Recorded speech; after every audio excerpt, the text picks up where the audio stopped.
Bismillahirrahmanirrahim.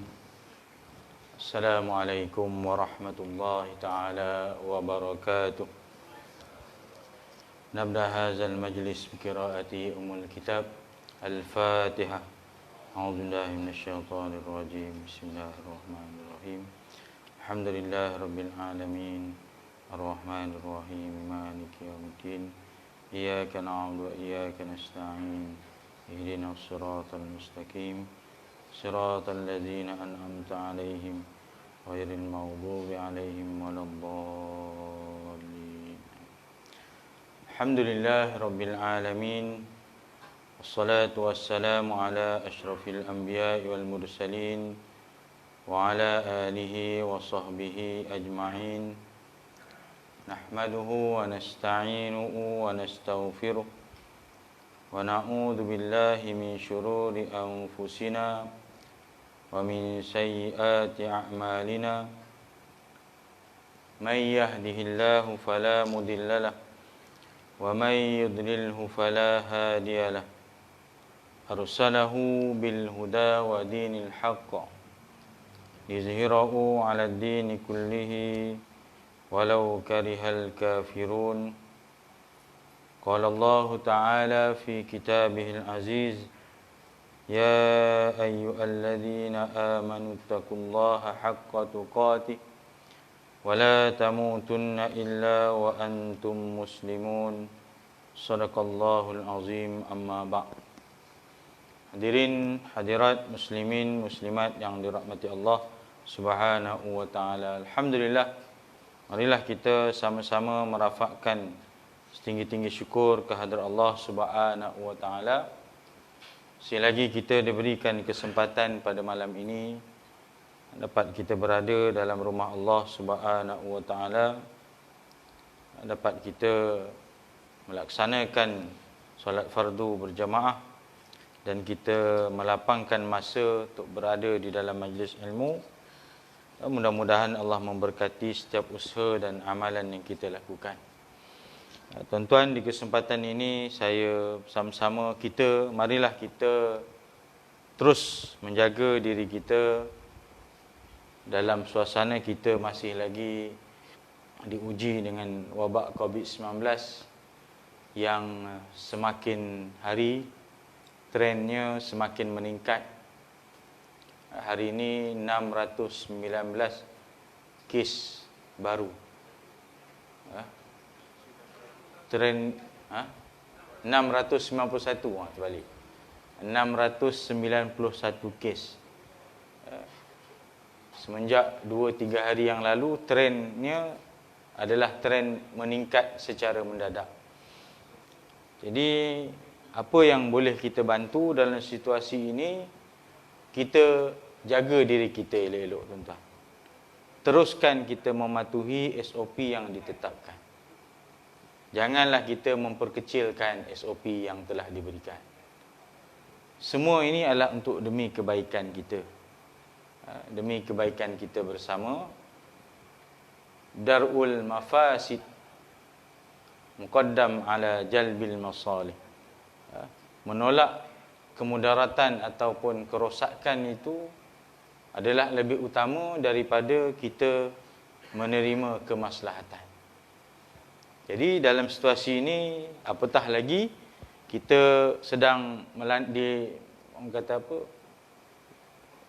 maknanya kes tu mendadak meningkatnya, maka lebih-lebih lagi lah untuk kita sentiasa berhati-hati dan kita ambillah apa jua langkah. Tidak sekadar SOP yang ada, bahkan apa jua langkah yang boleh kita rasakan menyelamatkan diri kita. Mungkin kalau tak ada apa-apa urusan sebagaimana yang disebutkan oleh Ketua Pengarah Kesihatan, kalau tidak ada apa-apa urusan yang penting, duduklah di rumah. Tak perlulah kita lama-lama di luar. Kita tak tahu siapa-siapa yang ada kontak dengan siapa-siapa yang pernah ataupun yang disabit, yang telah dipastikan positif COVID-19. Jadi jadikanlah apa yang berlaku ni sebagai satu pengajaran kita. Apabila mungkin dia tak tahu dia positif, dalam masa yang sama sudah ramai yang kontak dengan dia, jumpa program dan sebagainya. Jadi kita ambillah langkah yang terbaik demi untuk menjaga kemaslahatan kita, tuan-tuan. InsyaAllah kita doalah, doa dan kita berusaha, mudah-mudahan Allah Ta'ala angkat wabak ini. Walaupun pandangan-pandangan menyatakan dia tak akan hilang 100%. Dia tetap akan ada bersama kita sebagaimana wabak-wabak lain yang ada. H1N1, apa lagi denggi dan sebagainya lah. Dia tak akan hilang, akan ada, tapi terkawal lah. Yang sekurang-kurangnya dia terkawal dan tidak memberikan situasi yang mencemaskan sebagaimana pada awal-awal dulu. Baik tuan-tuan, itu kita serahkanlah kepada pihak atasan, dan kita harap kehidupan kita seperti biasa, namun tetap kita mengamalkan atau mematuhi SOP yang ditetapkan. Baik tuan-tuan, malam ni kita sambung kuliah kita fiqh munakahat. Fiqh munakahat kita malam ini kita masih lagi membicarakan permasalahan-permasalahan yang berkaitan dengan wali. Tak habis lagi ni, banyak lagi soalan tentang wali ni. Banyak. Okey. Yang ini kita sambung daripada bulan yang lalu. Mungkin saya dah sebut sikit kot. Jadi kita ulang baliklah. Persoalan seterusnya berkenaan dengan wali. Bagaimana kalau wali yang akrab itu pitam ataupun mabuk? Bolehkah berpindah wali kepada wali yang ab'ad? Wali ab'ad ni maksudnya apa? Wali yang jauh. Maknanya ayah tak ada, ayah meninggal ke? Atuk tak ada, pergilah pada adik-beradik, anak, saudara lelaki, saudara perempuan, sebagainya. Wali yang lain lah. Jadi, kalau wali itu pitam, tumbang. Tengah-tengah akad nikah, wali itu yang tumbang, bukannya pengantin. Pengantin tu relax, steady je. Ayah ada berpeluh-peluh lah, peluh keluar. Mungkin dia teringat masa dia akad nikah dulu. Macam itulah. Tiba-tiba pup tumbang. Elok nak akad nikah, nak wakalah wali contohnya, pup tumbang wali. Pitam terus. Ataupun pitam, darah tinggi naik barangkali. Dia makan kambing apa malam tadi, kenduri, doa selamat anak dia nak nikah. Dia balun kambing cukup-cukup. Tengok akad nikah, tumbang. Pitam. Macam mana nak buat ni? Wali dia bukan meninggal. Dia bukan meninggal tuan-tuan, pitam. Bila pitam, maknanya dia hidup lagi lah, cuma dia pitam. Jadi macam mana ni? Boleh ke nikah? Pengantin dah tak sabar dah nak nikah. Tiba-tiba wali pitam. Okey, baik. Apabila wali yang akrab itu pitam atau mabuk yang tidak disengajakan, tidak harus berpindah wali kepada wali yang ab'ad. Malah hendaklah ditunggu wali yang akrab tadi sembuh dari pitam atau mabuknya. Jenuh lah. Jenuh tuan-tuan. Nanti lelaki kita, I see man. Leceh lah macam ni, kata dia. Pak mentua aku ni pun satu hal, kata dia.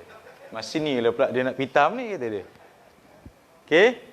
Atau mabuknya selama 3 hari. Maknanya pitam tu 3 hari. Tumbang. Masuk wat pula kat contoh kan. Baik. Ada lagi persoalan. Ini dia banyak keadaan dia tuan-tuan. Bagaimana kalau perempuan yang diwalikannya itu hendak kahwin juga di masa wali akrab tadi pitam dan mabuk? Nak juga kahwin? Yalah, memanglah dah memang itu tarikh nikahnya. Semua dah datang. Takkan nak tangguh 3 hari lagi. Dahlah datang jauh. Homestay tembak 1 malamnya.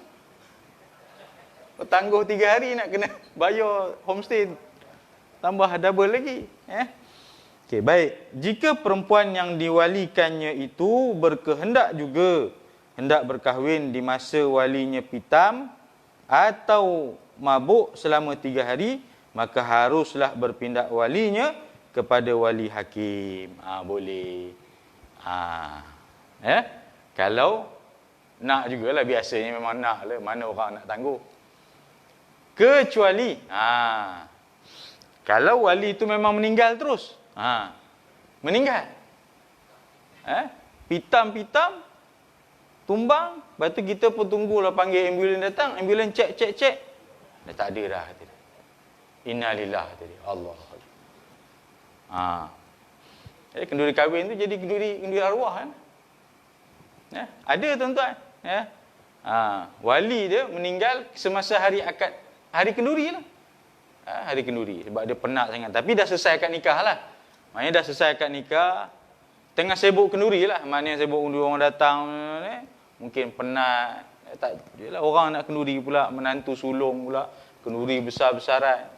10 ekor lembu tumbang. Akhirnya campur dia sekali dengan dia pun tumbang. Penat, tak rehat. Tumbang, cek meninggal. Tak apalah kalau dah selesai akad nikah, tak ada masalah. Tapi kalau belum akad nikah meninggal, maka kalau confirm meninggal, boleh pindah wali. Kalau confirm meninggal. Tapi kita meninggal ni pun bukan sebarangan orang boleh cek kan. Jangan naik kadi pula tu kata, dia dah meninggal dah ni, kata dia. Naik kadi ni pandai-pandai pula. Memanglah dia dah jatuh pitam, dia tak sedarkan diri, tapi bukan kita lah yang mengesahkan meninggal ni. Yang kata dah meninggal lah ni, mari ni adik abang pengantin perempuan ni jadi wali. Rupanya bukan meninggal lagi, dia cuma pitam je. Bawa hospital, tanya akad nikah macam mana selesai tadi. Dah selesai dah, siapa jadi wali? Abang kata, aku hidup lagi. Jadi kalau dah disahkan meninggal, maka boleh pindah wali. Ikut tertib wali tadilah. Kalau selepas ayah, siapa dia? Datuk, tak datuk, adik-beradik pengantin perempuan, adik-beradik lelaki.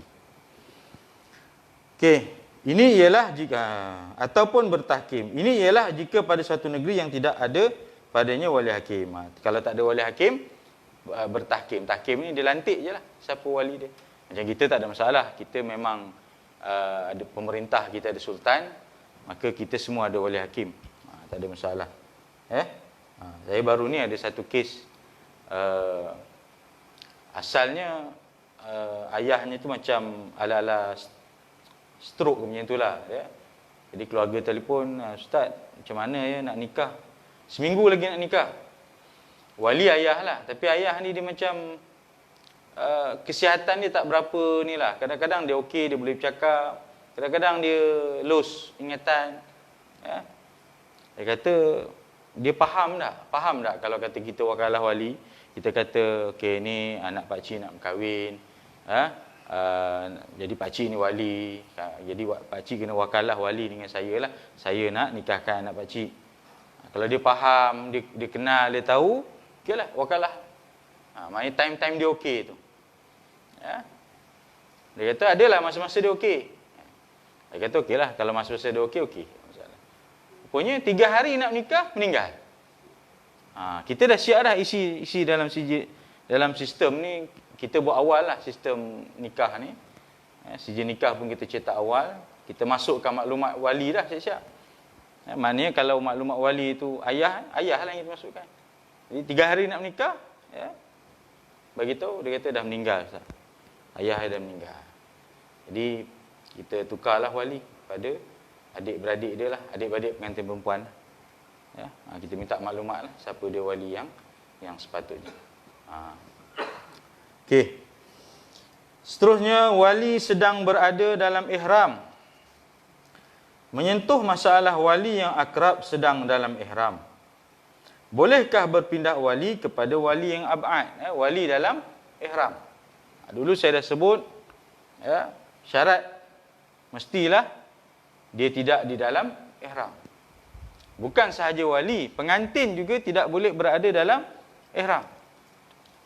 Kalau wali tak dalam ihram, tapi pengantin dalam ihram pun tak boleh bernikah. Ya, tak boleh juga bernikah. Apabila wali yang akrab di dalam ihram, tidak harus berpindah wali kepada wali yang ab'ad.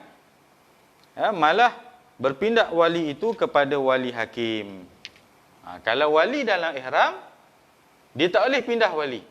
Dia terus wali hakim. Dulu saya sebut, ihram ini dia dua sahaja. Satu ihram umrah, satu ihram haji. ihram umrah sekejap aja. Ataupun mengambil kira kalau pergi umrah sekalipun, tempoh keseluruhan pergi umrah tu pun baru beberapa hari saja. Tunggulah balik. Yang gatai-gatai nak nikah cepat apa ya? Saja nak nyusahkan orang ni. Tunggulah. Kok lama sikit ihram haji lah. Ayah dia pergi haji, mungkin 44 hari, 40 hari, 45 hari ke. Itu pun sebenarnya bukanlah sepanjang 45 hari itu dalam ihram. Ya. Ihram tu hanya hari-hari tertentu saja berada dalam ihram. Hari-hari yang dia tak buat umrah ataupun dia tidak berada pada amalan haji 8 Zulhijjah hingga sekurang-kurangnya 10 Zulhijjah tu, maka itu je lah yang dikatakan dalam ihram. Selebih tu tak adalah. Tapi untuk memudahkan, biarlah tunggulah balik dulu. Boleh dulu. Jangan gopoh-gapah. Wali yang sedang ihram tidak harus menjadi wali kepada perempuan yang hendak bernikah. Tak boleh. Dia mesti berpindah kepada wali hakim. Tak boleh pindah kepada wali yang lain. Datuk ke, adik-beradik ke, bapa saudara ke, tak boleh. Sebab dia dalam ihram. Dalilnya, la yankihul muhrimu wa la yunkihu. Orang yang sedang dalam ihram tidak boleh berkahwin dan tidak boleh mengahwinkan. Yang ini menjadi wali. Pengantin pun tak boleh, jadi wali pun tak boleh, berwakil wali pun tak boleh, berwakil nikah pun tak boleh. Sebab dia dalam ihram. Baik. Seterusnya soalan. Bagaimana pula kalau wali yang sedang dalam ihram berwakil kepada seseorang untuk mengahwinkan perempuan yang diwalikannya? Adakah sah wakilnya itu? Dia dalam ihram, wali ni dalam ihram. Dia tahu dia dalam ihram, dia wakilkan kepada orang lain. Dia wakilkan kepada orang lain. Jadi adakah sah nikah tersebut? Sebab bukan dia, tapi dia mewakilkan. Baik. Jika seorang wali yang sedang dalam ihram berwakil kepada seseorang untuk mengahwinkan perempuan yang diwalikannya, maka tidaklah sah akad wakilnya itu. Wakil pun tak boleh. Itu atas nama dalam ihram ni, wakil pun tak boleh. Walhal wakil tu bukan ihram. Yang ihram walinya saja. Dia mewakilkan kepada seorang. Yang seorang itu bukan dalam ihram pun. Tapi tetap tidak boleh kerana asalnya iaitu walinya masih dalam ihram. Begitu juga apabila seorang suami yang sedang dalam ihram berwakil untuk menerima nikah, maka akad wakilnya itu pun tidak sah juga, walaupun orang yang menerima wakil tadi bukan di dalam ihram. Sama juga kalau pengantin. Tadi wali, ini pengantin. Pengantin lelaki dalam ihram. Dia nak lafaz setuju terima nikah tu, diwakilkan kepada orang lain. Dia boleh, tuan-tuan. Dia pengantin lelaki, dia tak dapat hadir, tapi dia wakilkan kepada orang lain, tapi bukanlah untuk wakil tu nikahnya. Nanti tersilap pula. Dapat ke orang lain lah. Dia hanya wakil kepada pengantin lelaki tu. Tapi wakil dia tu tidak dalam ihram. Hanya pengantin saja dalam ihram. Itu pun sama, tidak sah akad nikah tersebut. Tak sah akad nikah. Pendek kata, apa-apa yang berkaitan dengan dalam ihram ini, dalam bab nikah, walinya ke, pengantinnya ke, dikira tidak sah akad nikah. Kalau nak nikah juga, terpaksa menggunakan wali hakim. Kena mohonlah ke mahkamah. Tapi untuk itu secara hukum. Tetapi secara prosesnya, kita janganlah menyusahkan sangat. Tunggulah sampai wali tu balik. Tunggulah pengantin tu balik. Kalau kata tempohnya tak lama lah. Tapi kalau terdesak juga, terpaksa segera juga, sebab ada urusan yang perlu diselesaikan Sebab itu perlu nikah segera. Tak boleh tunggu wali balik daripada Mekah, Tanah Suci. Itu kita tengoklah apa ruang-ruang yang boleh. Okay, baik. Seterusnya, wali yang sedarjat. Satu level, satu taraf. Ada wali yang sama taraf, ada wali yang dia tak sama taraf, levelnya berbeza. Contohnya, antara adik-beradik lelaki, saudara lelaki seibu sebapa tu, dia setara. Abang nombor 1 ke, abang nombor 2 ke, abang nombor 3, adik dia yang lelaki yang bongsu ke, satu level, sama taraf. Semua boleh jadi wali. Ataupun bapa saudara, sama level. Pak Long, Pak Angah, Pak Anjang, Pak Andak, Pak Su. Apa lagi? Pak Utih. Ikutlah apa pun. Yang itu satu level, sama taraf. Bila sama taraf, sama-sama dia ada hak. Cuma diputuskanlah siapa sebenarnya wali. Nak bagi Pak Long ke jadi wali kalau dalam bapa saudara lah. Nak bagi Pak Ngah ke jadi wali, nak bagi Pak Ndak ke jadi wali. Tapi dari segi hak tu untuk jadi wali semua sama sebab dia sama level. Tapi kalau bapa saudara dengan adik-beradik lelaki, dia level ni tak sama. Sebab level tertibnya mesti saudara lelaki seibu sebapa dulu, atau lepas tu saudara lelaki sebapa, lepas tu baru pergi dia pergi satu lagi pecah, iaitu anak lelaki kepada saudara lelaki, lepas tu baru dia pecah pergi ke bapa saudara. Level dia tak sama. Jadi dia tak boleh pula buat pilihan. Kita nak pilih mana? Nak minta abang jadi wali ke atau bapa saudara jadi wali? Tak boleh sebab level dia tak sama. Taraf dia tak sama. Jadi dalam hal itu dia kena tengok rankingnya. Bapa saudara ranking tertibnya dari segi wali dia berada selepas adik-beradik lelaki. Adik-beradik lelaki kepada pengantin perempuan. Itu nama dia sedarjat dengan tak sedarjat. Baik, ini bab wali yang sama sedarjat. Ini macam-macam soalan ni tuan. Kadang-kadang kita tak masuk, kita rasa ada berlaku ke macam ni. Tapi hukum ni kadang-kadang dia buat sampai macam tu. Sebab sampai masa nanti ada juga yang berlaku macam tu. Baik. Soalannya, apabila seorang perempuan mengizinkan kepada salah seorang dari wali yang sama darjatnya untuk menikahkannya dengan seorang lelaki, bagaimanakah caranya dalam hukum syarak untuk memilih wali yang patut menikahkan perempuan itu? Wali yang sama taraf.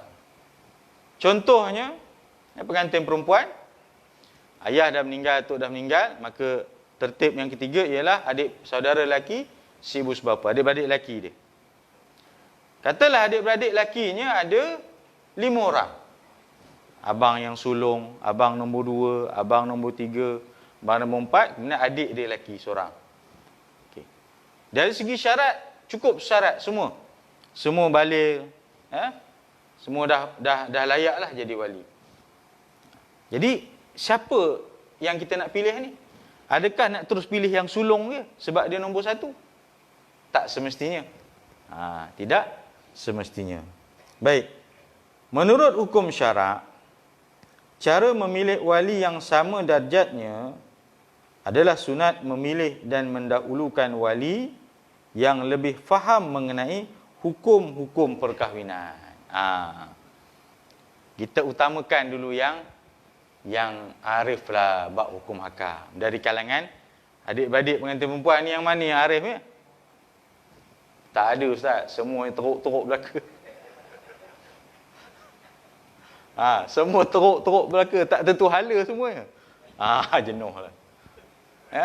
Yang nombor 1 keluar penjara, yang nombor 2 pusat serenti, yang nombor 3 kes dadah, yang nombor 4 ketum, yang nombor 5 pecah rumah orang. Habis semua tak tentu hala ustaz. Tengoklah mana yang paling ringan lah. Kalau dah semua labelnya lebih kurang itu, tengok yang paling ringan lah. Yang ini masuk penjara sebab apa? Kes bunuh, contohlah. Yang ini kena masuk pusat serenti, kes dadah. Yang ni tengoklah yang paling ringan. Yang ni dia curi tabung masjid dia kata. Contohlah kan. Tengok yang bala. Tapi takkanlah semua teruk kot. Itu contoh saja. Mungkin daripada ramai-ramai adik-adik tu, mungkinlah ada yang seorang tu bagus. Bukanlah maksud kata mesti dia ustaz. Mana ada adik-adik saya jadi ustaz?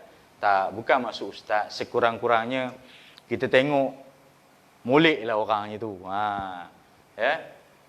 Maknanya orang yang orang kata apa? Steady lah. Ada ilmu sikit. Jadilah. Bila tidak didapati wali yang faham dalam hukum hakam tersebut, bolehlah dipilih dari kalangan wali yang warak. Lagi tinggi. Yang warak. Kalau ada, alhamdulillah. Kalau tak ada, mana-mana yang bersesuaian. Jika tidak didapati juga, maka hendaklah dipilih wali yang tua dengan persetujuan wali-wali yang lain. Kalau dah semuanya sama je, 5-5 tu semua duduk dalam penjara Sungai Buloh. 5-5 adik-beradik semua duduk dalam penjara Sungai Buloh. Buat kesalahan jenayah. Boleh wali ni, boleh wali dalam penjara, boleh buat, kita boleh berurusan untuk wakalah wali. Cuma sekarang ni tengah Covid ni, saya tak tahulah sebab kluster penjara tu pun dah banyak kan. Tengok-tengok wali duduk mana? Dalam penjara. Penjara mana? Penjara Taiping. Tengok banyak penjara Taiping. Mungkin tak boleh masuk lah kot ke buat masa ni. Nak wakalah wali Tapi kalau keadaan biasa, maknanya tak ada apa-apa isu soal nak masuk bertemu ni, boleh je. Maknanya kita boleh masuk nak buat wakalah wali dalam penjara. Tak ada masalah. Habis itu je wali yang ada. Saya berapa kali jadi saksi wakalah walinya dalam penjara. Ayahnya, kadang-kadang ayah, kadang abang dia. Siapa wali kamu dalam penjara tu? Abang saya. Dah tak ada abang lain, tak ada, itulah abang saya. Yang lain semua perempuan. Mau tak mau, nantilah dia jadi wali. Walaupun teruk perangainya sebab masuk penjara kan. Jadi kalau dah tak ada, carilah mana-mana wali disebut di sini sebagai yang tua lah, yang sulung lah. Dengan persetujuan semualah. Jangan bergaduh lah. Ada ke wali bergaduh sama wali? Abang nombor 2 bergaduh dengan abang nombor 1. Aku yang jadi wali. Engkau apa tahu? Engkau tak tahu apa-apa. Dah akulah, aku yang sulung. Gaduh-gaduh. Itu pun ada dalam ni nanti tuan. Wali bergaduh. Kita tengok nanti. Baik, soalan seterusnya, bagaimana kalau perempuan itu mengizinkan kepada walinya yang tertentu yang sama darjatnya? Wali itu sendiri, wali pula. Pengantin perempuan itu sendiri yang pilih siapa wali dia. Saya nak abang nombor 2. Abang Ngah jadi wali saya. Kan lain terasa pula, siapa pula engkau pandai-pandai pilih? Patut akulah, aku yang sulung. Kau pilih dia pasal apa? Apabila perempuan yang hendak berkahwin itu mengizinkan kepada seseorang walinya yang tertentu yang sama darjat kewaliannya, maka tidak harus bagi wali-wali yang lain menjadi wali dan mengahwinkannya. Tak boleh dah. Sebab kena ingat, kalau walinya selain bapa dengan datuk, dia tak ada kuasa memaksa. Wali mujbir nama dia, kan dulu saya sebut. Wali mujbir ini hanya ada 2 sahaja, iaitu bapa dan datuk. Kuasa dia paksa. Dia boleh nikahkan anak dia tanpa persetujuan pengantin perempuan, anak dia lah. Tapi tak seronok lah. Walaupun nikah tu boleh berlaku, tapi tak seronok lah perkahwinan tu sebab dipaksa. Banyak berlaku kes nikah-nikah paksa ni. Ayah paksa dia. Banyak tuan. Terutamanya dalam drama TV lah. Sekarang ni drama TV semua apa itu. Dia tak cinta tapi paksa kahwin. Ya, aku sebenarnya bukan cinta kamu, tapi sebab mak ayah kita dah berbincang semua, akhirnya aku kahwin dengan kamu. Tapi macam-macam. Dalam drama banyak. Dalam situasi sebenar ni wallahualam mungkin ada kot 1-2 lah. Okey, kita kena ingat wali mujbir ni dia ada kuasa memaksa. Ayah ada kuasa maksa, atuk ada kuasa maksa, tetapi yang lain tak ada. Abang dia tak ada kuasa paksa. Abang tak boleh kata, aku tak nak, katalah abang sulung kata, aku tak nak tak nak bagi kebenaran wali lah. Pengantin perempuan kata, tak apa, kamu tak nak, aku ambil abang nombor 2. Kan? Apa ada hal, kata dia. Abang nombor 2 pun ada kuasa juga sebab dia adik-beradik lelaki. Abang nombor 2 kata tak nak, aku pun tak nak. Dia dah pakat dengan aku dah. Kalau aku tak setuju jadi wali, dia belanja makan, kata dia. Tak apa, kau ambil abang nombor 3. Apa? Pak Lang kan? Pak Lang. Ni. Jadi dia tak ada satu-satu boleh menguasai antara satu sama lain wali ni. Jadi kalau kata perempuan tu kata aku nak abang nombor 2 jadi wali.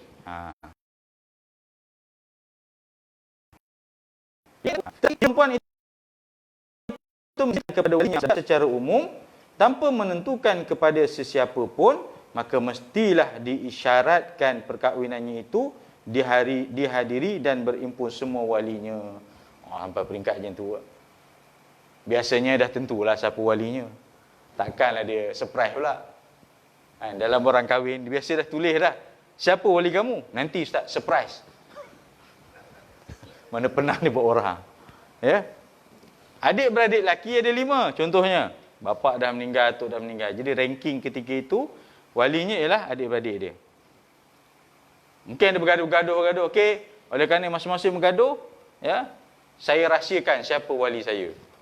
Masa hari nak akad nikah nanti baru saya sebut siapa wali. Jenuh lah kalau macam tu. Kami lah jenuh naya. Ya, nak masuk dalam sistem nama. Biasanya kita dah tetapkanlah. Siapa abang nombor 2, siapa abang nombor 1 yang jadi wali. Okay, clear. Ya, clear. Cuma kalau berlaku demikian, maknanya saya tak kisahlah siapa-siapa abang saya yang boleh jadi wali. Maknanya di kalangan adik-beradik tu kena tetapkanlah. Biar aku yang sulung, aku yang jaga dia. Okey, semua setuju? Okey, clear. Jadi wali. Okey. Seterusnya berebut menjadi wali. Berebut jadi wali, tuan-tuan. Soalannya, bagaimana pula kalau wali-wali itu masing-masing berebut hendak menjadi wali? Berebut, nak jadi wali pun berebut. Mungkin ada kepentingan ke? Wallahualam lah. Mungkin akad nikah tu masuk live dalam TV ke apa ke. Kalau jadi wali ni nampaklah depan-depan ke apa ke. Contohlah kan.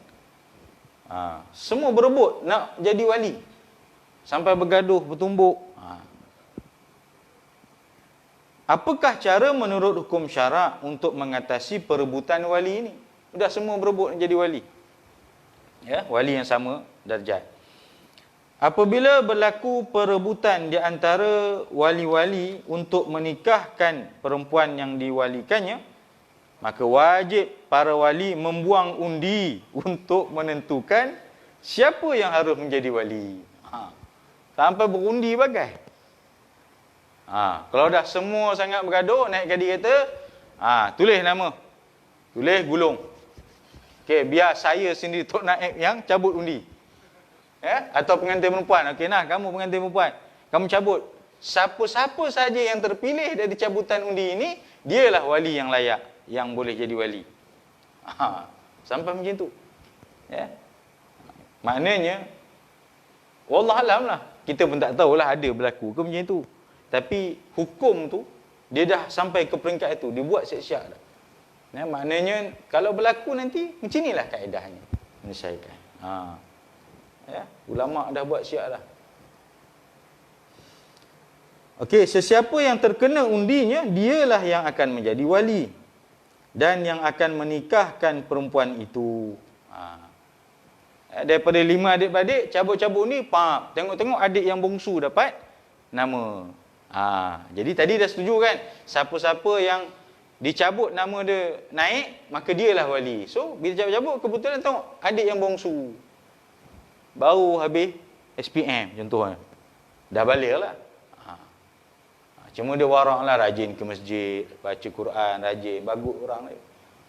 Maka setujulah bahawa dia yang jadi wali. Walau bagaimanapun, Sah juga perkahwinannya jika perempuan itu dikahwinkan oleh wali yang tidak terkena undi atau wali yang kurang darjatnya. Daripada 5 tadi, sebenarnya semua ni sah jadi wali. Adik-beradik yang sulung ke, yang berdua ke, nombor 3, 4, semua ni mana-mana sah. Cuma oleh kerana dalam situasi ni tadi, semua berebut. Aku nak jadi wali, akulah, bergaduh, maka diambillah keputusan, kalau dah bergaduh, kita buat undi. Siapa yang nama ni dicabut, buat undian, nama dia naik, dialah jadi wali. Katalah cabut-cabut, yang nombor 3, abang nombor 3 nama dia naik. Walaupun abang nombor 3 tu, nama dia naik, bukan bermaksud yang lain tu tidak ada hak jadi wali. Tak, dia tetap ada hak, cuma nak menentukan sahaja siapa walinya. Ya, maknanya kaedah undian tu bukan nak dia macam undian pilihan raya ni, siapa yang menang dialah yang menguasai. Tidak, dia bukan menguasai, hanya nak pilih sahaja yang mana yang sepatutnya apabila berlaku pergaduhan. Okey, baik. Kerana wali-wali itu telah dapat keizinan dari perempuan yang hendak berkahwin tadi, undi itu hanyalah untuk menyelesaikan perebutan di antara wali-wali itu saja. Tujuan buat undi tadi hanya sekadar nak merungkaikan permasalahan. Bergaduh-gaduh wali ni. Yang ni kata akulah jadi wali, ni katalah aku jadi wali. Maka buat satu sistem, kita buat cabutan undi. Siapa nama naik, dia jadi wali. Itu sahaja. Tak ada menafikan hak siapa-siapa jadi wali. Di mana wali yang tidak terkena itu masih dianggap wali yang sah juga. Maknanya, kalau kata nama yang naik itu abang yang nombor 3, abang nombor 1, nombor 2, nombor 4, nombor 5, tetap sah juga dia jadi wali. Manalah tahu nama yang naik abang nombor 3, elok-elok nak jadi wali, meninggal abang tu. Udah sakan bergaduh-bergaduh tadi kot, meninggal.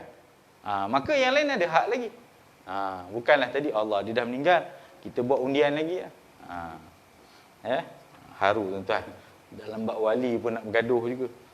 Ingatkan dalam bab harta je bergaduh. Nak jadi wali pun bergaduh. Baik, seterusnya sekiranya perebutan wali ini sampai ke peringkat perbantahan dan pergaduhan. Sampai gaduh pun ada. Masing-masing wali tidak mahu buang undi. Protes tuan-tuan. Dia tak nak keluar mengundi. Ya?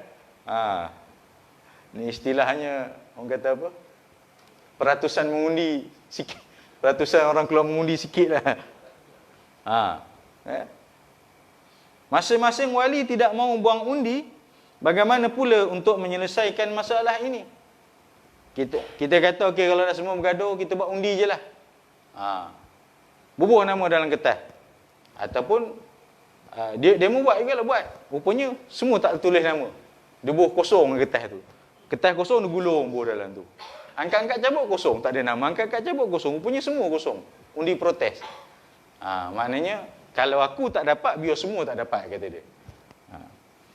Baik, jawapannya, ya, kalau perebutan wali ini sudah sampai membawa perbantahan dan pergaduhan, dan masing-masing wali tidak mahu buang undi, dan tidak pula bertolak ansur, maka dalam hukum syarak tidak ada jalan untuk mengatasinya, melainkan dilucutkan hak kewalian mereka dan berpindah hak wali itu kepada wali hakim.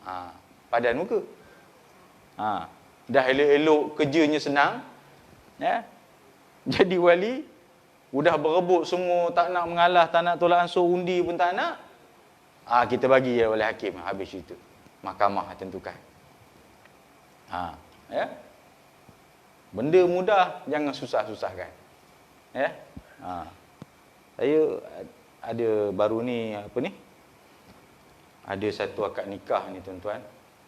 Dia tak tahulah sama ada memang sengaja dia menyamar jadi wali ataupun macam mana? Dia tak tahu. Dia tak tahu. Ya. Dia akad nikah ni, sebab sekarang ni SOP memang hanya di pejabat agama saja akad nikahnya. Jadi kebiasaan saya akan tanya nombor IC setiap pasangan. Sebab yang datang semua tutup mulut. Kita Yelah tak tahulah. Memanglah mana ada orang nak menyamar jadi pengantin lelaki orang lain pasal dia tu. Tapi sebagai langkah berhati je lah. Ya. Sebut okey, akad nikah ni akan dijalankan di antara pengantin lelaki, sebut nama dia sekian. Betul ya?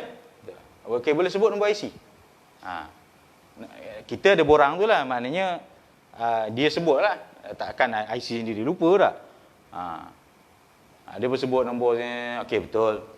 Dengan pasangannya pengantin perempuan nama sekian. Okey, betul ya? Betul. Boleh sebut nombor IC tak? Dia pun sebut. Okey, betul. Okey, walinya ialah ayahnya. Okey? Sebutlah nama ayah dia, nama ayah sekian. Okey, pakcik, boleh sebut nombor IC? Dia pun sebutlah. Dia sebut nombor IC tu tak sama dengan nombor IC dalam borang. Saya kata takkanlah. Sama ada kami silap tulis dalam sistem tu ataupun itu bukan orangnya. Bila kita tanya lagi, pakcik, lain nombor IC ni. Cuba sebut sekali lagi. Ulang. Memang tak ada sama. Kok kalau salah satu nombor tu mungkinlah dia terlupa kan, dah tua kan. Tapi semua tu tak betul. Memang semua tu memang nombor IC lain. Tanya nama siapa? Dia sebut nama lain. Ni lain.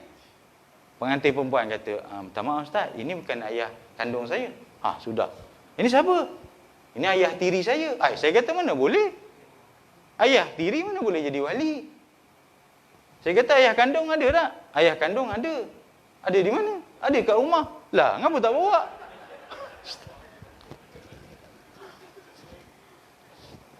Kata, ayah kandung saya tak berapa sihat. Saya kata, kalau tak sihat pun, ada kaedahnya, saya kata. Sebab wali masih hidup. Kalau wali itu dah meninggal, kalau meninggal sekalipun bukan ayah tiri jadi wali. Dia akan ada tertib yang lain, bukan ayah tiri. Panjang ceritanya tu. Sepatutnya nikah pagi, pukul 10. Pengidah sampai pukul 3 petang baru nikah. Adalah kait-kait rupanya kami korek-korek balik. Ini mesti ada something tak kena ni kan. Kenapa? Takkan dia tak tahu wali. Dia tanya, ayah tak boleh berjalan ke? Boleh. Itu kenapa tak datang? Gitu gini. Rupanya ada cerita lah sebaliknya. Teringkas ceritanya. Ya. Makna katanya tuan-tuan, kalau saya tak berhati-hatilah, saya terus jalan je. Kan? Okay, saya pun cakap dengan wali. Itu bukan wali sepatutnya, itu ayah tiri. Dia pun sebutlah, okay, saya mewakilkan kepada ustaz ni untuk menikahkan anak perempuan saya dengan wanita lelaki. Saya pun teruslah akad nikah. Katalah, saya terus akad nikah. Kata, okey, Muhammad bin ni aku nikahkan kau dengan ni yang berwakil wali ayahnya padaku. Sedangkan itu bukan ayah dia. Itu ayah tiri je. Dia pun mengatakan lagi jawab, kita pun sah doa. Kita pun seronok dah selesai tahniah lah pun. Padahal nikah tu sah tak? Tak sah sebab itu bukan walinya. Saya kata Allah nak tunjuk tu sekejap je. Nasib je. Sebab tu saya dalam bab wali memang hati-hati. Hati-hati sungguh sebab macam-macam kes berlaku tuan. Ya. Okey, baik. Kita teruskan. Dalam perebutan wali ini mungkin terjadi akad nikah seorang perempuan dilakukan oleh dua orang wali. Pula. Bagaimana menurut hukum syarak jika berlaku pernikahan itu seperti tersebut? Dua wali pula. Dia macam ni tuan-tuan. Ini kaedah hukum secara syarak aja.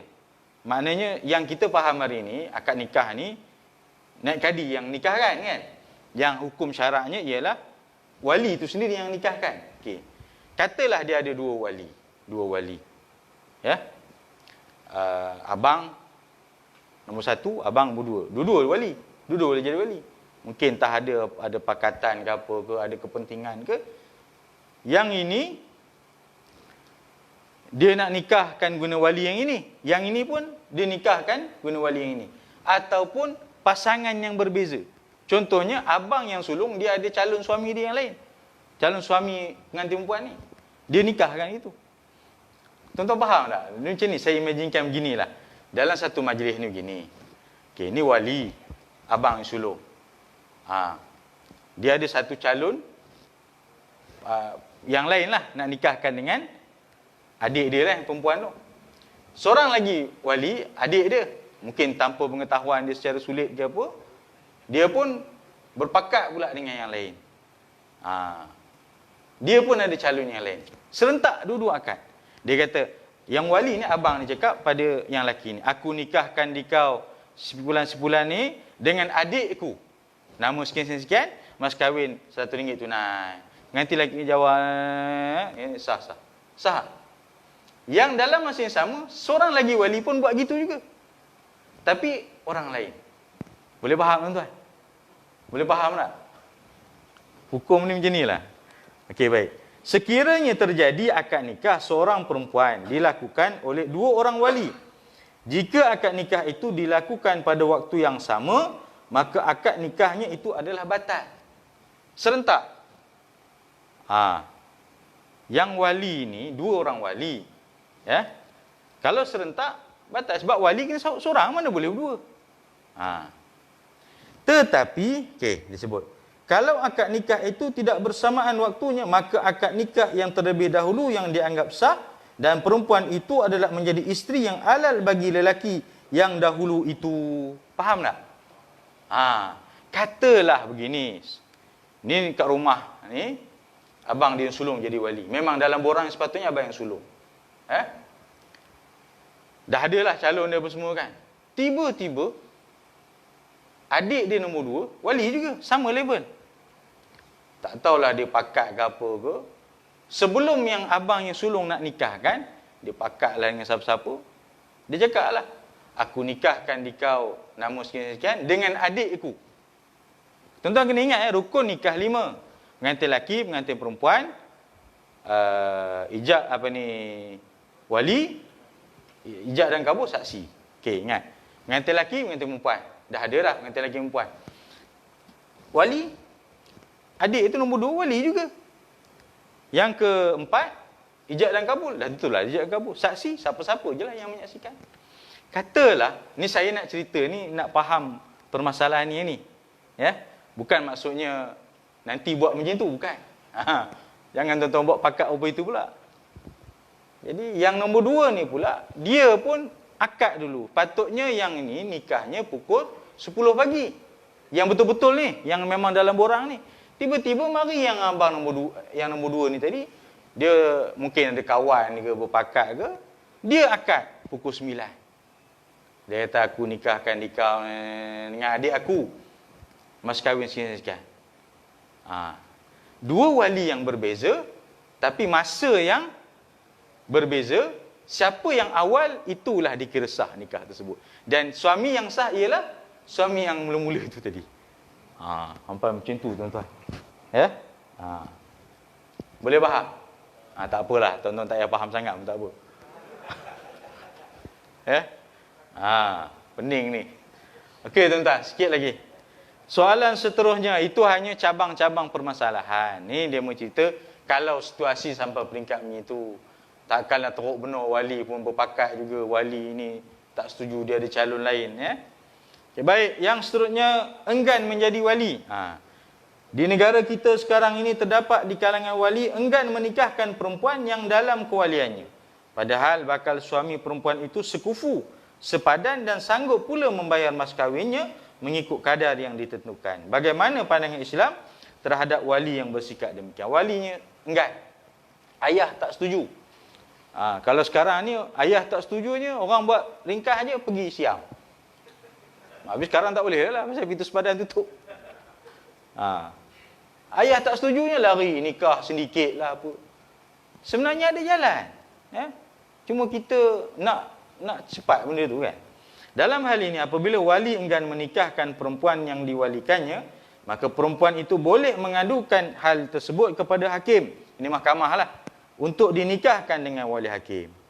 Dalam masalah ini tidak berpindah walinya kepada wali ab'ad atau wali yang rendah darjatnya.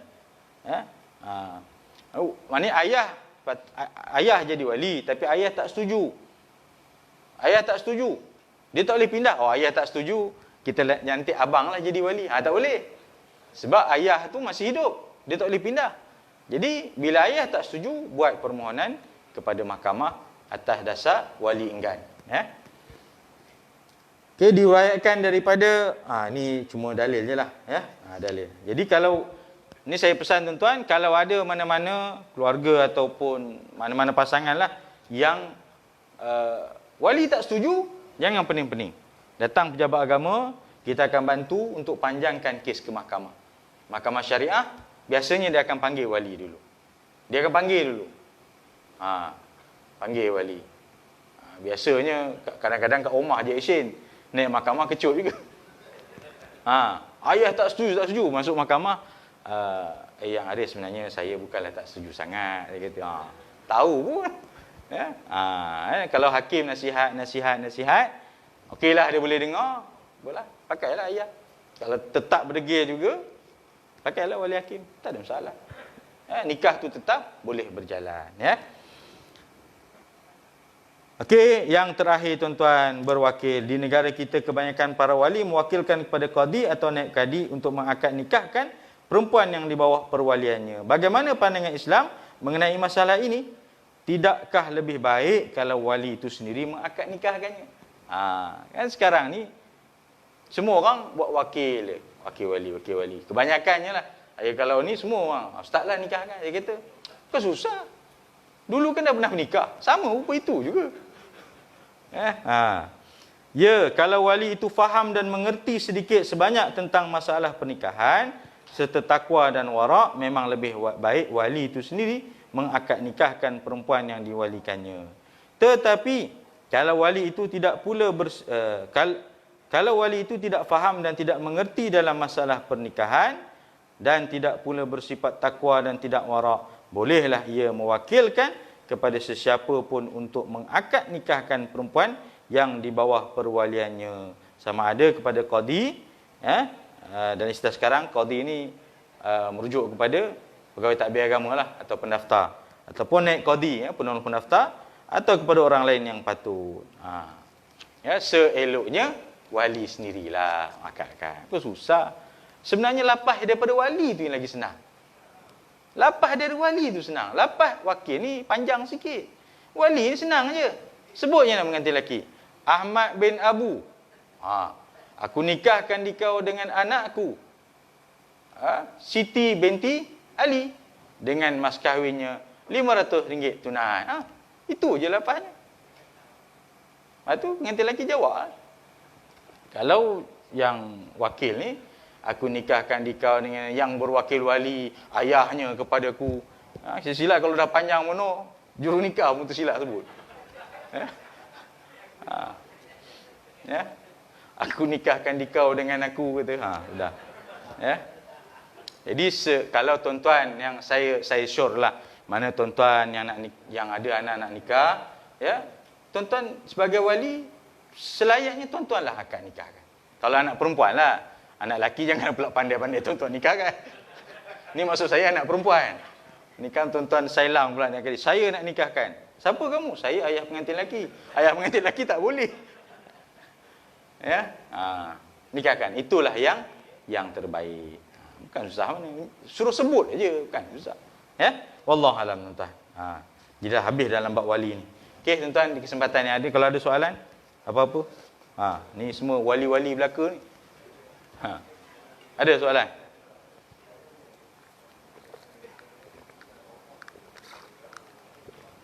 Ya. Wali hakim, wali yang telah ditauliahkan oleh sultan. Dalam konteks negeri, setiap negeri dia ada dah. Kalau konteks negeri Perak, contohnya, sultan dia dah mewakilkan. Asalnya wali hakim tu ialah sultan tu sendiri. Tapi mana mau, takkanlah sultan nak nikahkan, nak gitu kan. Jadi dia turunkan kuasa tu kepada pendaftar. Pendaftar ni merujuk kepada pegawai tadbir agama, ataupun timbalan pendaftar, ataupun naib kadi. Jadi bila ada kes-kes tertentu, kita mohon ke mahkamah, kes wali hakim, mahkamah beri kebenaran gunakan wali hakim, maka yang akan akad nikahkan nanti juru nikahnya yang dah ada tauliah wali hakim. Dia sama je kaedah dia, cuma bila tang wali hakim dia perlu dapat kebenaran dulu dari mahkamah untuk wali hakim. Yang akan akad nikahkan tetap juga juru nikah juga, pegawai tadbir agama juga. Cuma perlu kebenaran wali hakim. Okey, ada lagi? Tak ada ya? Wallahu alam. A'udzu billahi minasyaitonir rajim. Bismillahirrahmanirrahim. Allahumma ij'al jam'ana hadza jam'an marhuma wa tafarruqana min ba'dihi tafarruqan ma'suma. Allahumma nawwir qulubana bi nuri hidayatika kama nawtal arda bi nuri syamsika abadan abada bi rahmatika ya arhamar rahimin. Rabbana atina fid dunya hasanah wa fil akhirati hasanah wa qina adzabannar. Sallallahu alaihi wasallam Muhammad wa ala alihi wa sahbihi ajmain. Alhamdulillahirabbil alamin. Kita tangguh dengan tasbih Farah dan suratul Asr. Subhanakallahumma wa bihamdika asyhadu an la ilaha illa anta astaghfiruka wa atubu ilaik. Bismillahirrahmanirrahim. Al-'asr innal insana lafi khusr illa alladziina aamanu wa 'amilus shalihaati wa tawassaw bil haqq wa tawassaw bis sabr. Shadaqallahul 'azim. Assalamualaikum warahmatullahi taala wabarakatuh.